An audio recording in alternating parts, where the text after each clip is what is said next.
санның квадраты және кубы.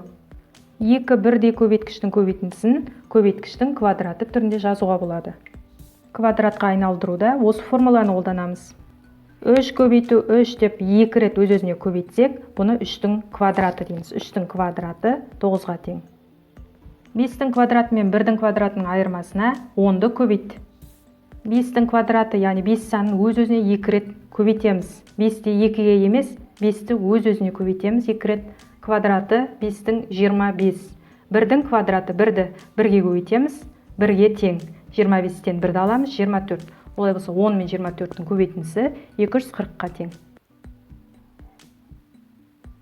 Бірдей көбейткіштің көбейтіндісін санның кубына алмастыруға болады. Мынау куб формуласы. 4 көбейту 4 көбейту 4. 3 рет жаздық. Өз-өзіне 3 рет көбейттік. Бұл 4-тің кубы. 4 4-тің 16. 16-тың 4-ке көбейттік. Олай болса 64. Сонда 4-тің кубы 64-ке тең.